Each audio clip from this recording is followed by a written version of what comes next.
નમસ્તે દોસ્તો, આપ સૌનું અન્નપૂર્ણા રસોઈમાં સ્વાગત છે.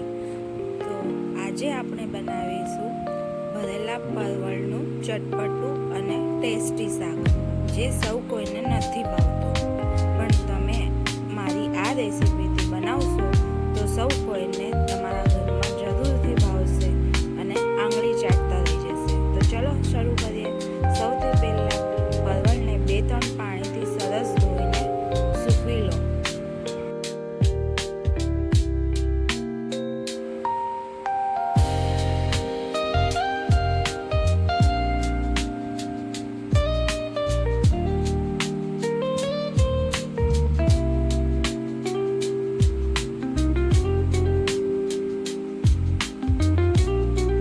ત્યારબાદ તેને આજુબાજુના એના જે દીઠા છે એ કટ કરી લેવાના છે.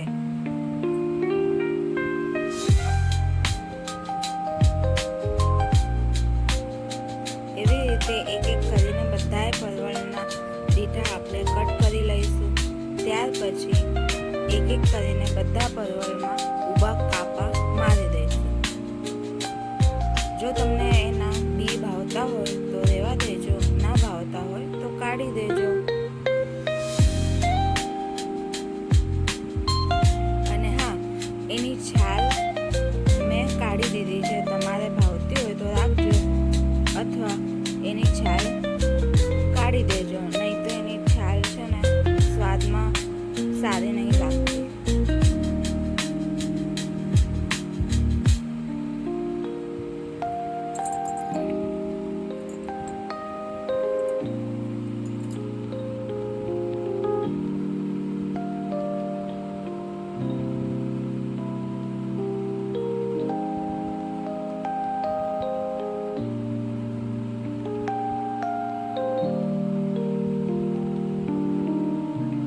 પરવળનું શાક છે ને સૌ કોઈને નથી ભાવતું, પણ તમે આ રીતે જો બનાવશો તો નાના બાળકોને એટલું ભાવશે ને કે વારંવાર તમારી પાસે આ વાળું શાક માંગવાના છે.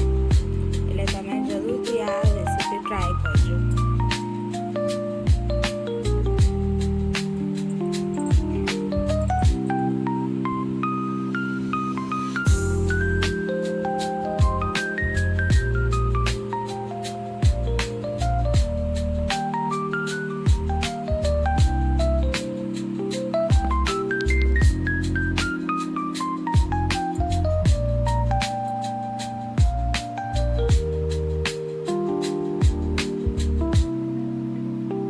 ચાલો હવે આપણે તેનો મસાલો બનાવવાની શરૂઆત કરીએ. સૌ પહેલાં શીંગ છે તેને શેકી લઈશું આપણે. મેં તવા પર શેકી છે, પણ તમે કઢાઈમાં કે પેનમાં શેકી શકો છો. ત્યારબાદ એને શેકી લેવાની છે આછા સુગંધ આવે ત્યાં સુધી. પછી તેના ફોતરા કાઢીને તેને એક બાઉલમાં લઈ લઈશું. પછી એક ચોપરમાં લેવાના છે અને તેમાં વરિયાળી, સફેદ તલ, ચપટી અજમો, અથવા તમે ગાંઠિયા કે રતલામી સેવ પણ લઈ શકો છો. અને જો એ ના હોય તો બેસણ પણ લઈ શકો છો. અને એ બધું મિક્સ કરીને તમે ચોપરમાં ક્રશ કરી લેશો.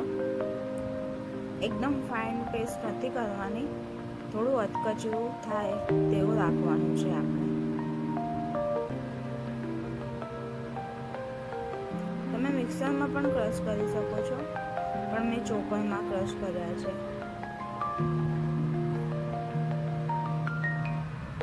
આ રીતે જોવાય છે. હવે આને એક વાટકામાં લઈ લઈશું આપણે બધો મસાલો. હવે આપણે લસણને ખાંડણીમાં ખાંડી લઈશું. ત્યારબાદ એ લસણને આપણે આ બનાવેલા મસાલામાં એડ કરી દઈશું. ત્યારબાદ આપણે તેમાં લાલ મરચું, હળદર, ધાણા જીરું પાવડર અને ચપટી હિંગ અને 2 ચમચી તેલ લઈશું. ત્યારબાદ અડધા લીંબુનો રસ એમાં નાખી દેવાનું છે.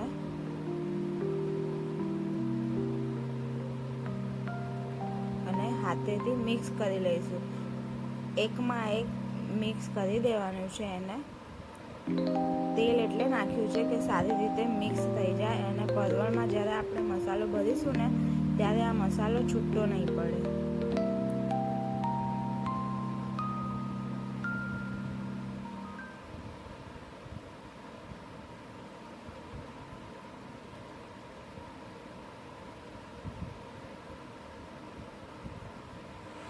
ત્યારબાદ આપણે આ મસાલામાં સમારેલી કોથમીર એડ કરીને ફરીથી મિક્સ કરી લઈશું.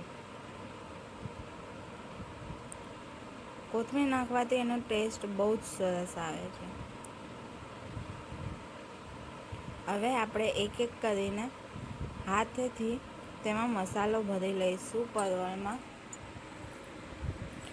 અંદર છે ને પ્રોપર રીતે મસાલો ભરવાનો છે, જેનાથી મસાલો છૂટો ના પડે. આ રીતે એક એક કરીને બધાય પરવળમાં મસાલો ભરી લઈશું.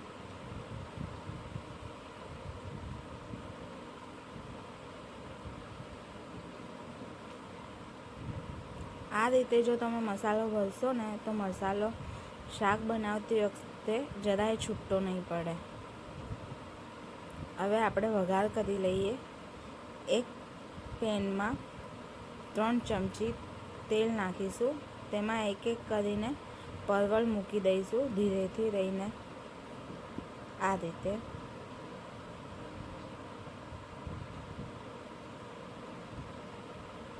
થોડી વાર તેને એમ જ ખુલ્લા ઢાંકણે થવા દેવાના છે. 5 મિનિટ પછી એના પર ઢાંકણ ઢાંકી દેવાનું છે. એના ઉપર પાણી મૂકી દઈશું, જેના કારણે પરવળ અંદરથી ચોટે નહીં અને બળી ના જાય. અંદર આપણે જો પાણી નાખીશું તો મસાલો છૂટો પડી જશે.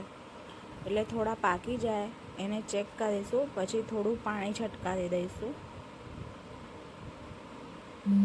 એક બાજુથી આવી રીતે ફ્રાય થઈ ગયા છે એટલે એને પલટાવી દઈશું. ફરી એને એકવાર ઢાંકીને ફરી 2-3 વાર આવી રીતે કરી લેવાનું છે પાણીથી. તો એને સિજતા 15-20 મિનિટ લાગશે.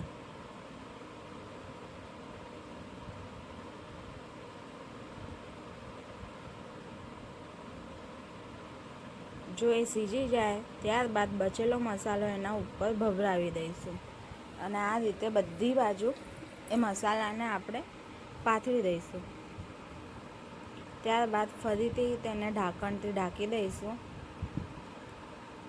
જેનાથી મસાલો પણ પૂરી રીતે કૂક થઈ જાય. પરવળને મેં એકવાર ચેક કરી લીધા છે, એ પૂરી રીતે કૂક થઈ ગયા છે. તમે આ શાકમાં તેલની જગ્યા પર ઘી પણ લઈ શકો છો. જો ઘીનો યુઝ કરશો તો સ્વાદ બહુ જ સરસ આવે છે. જોવાય છે ને કેટલું મસ્ત ટેસ્ટી યમ્મી શાક બન્યું છે. તમે આને ગ્રેવીવાળું પણ બનાવી શકો છો. થોડું પાણી એડ કરી દેશો તો ગ્રેવીવાળું શાક બની જશે. પણ આ શાક છે ને બાજરાના રોટલા સાથે એટલું ટેસ્ટી લાગે છે. એકવાર બનાવીને ટ્રાય જરૂરથી કરજો. અને જો મારી રેસીપી ગમી હોય તો તેને લાઈક, સબસ્ક્રાઈબ અને કમેન્ટ જરૂર કરજો. Thank you.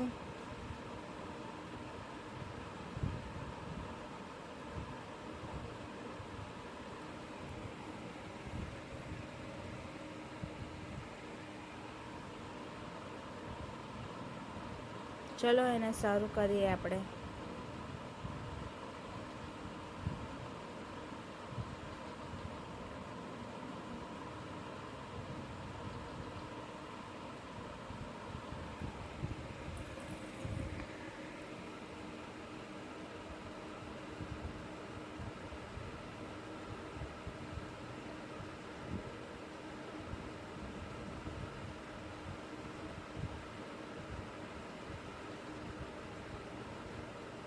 સાચું કહું ને તો આ શાક ખરેખર બહુ જ ટેસ્ટી બન્યું છે. એકવાર જો બનાવશો ને તમે તો વારે ઘડી તમારું આ શાક ખાવાનું મન થશે.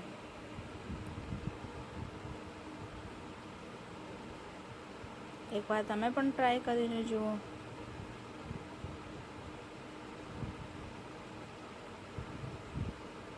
તો તૈયાર છે આ ભરેલા પરવળનું ચટાકેદાર અને મસાલેદાર, ટેસ્ટી અને યમ્મી અને હેલ્ધી એવું ઘરનું બનાવેલું પરવળનું શાક.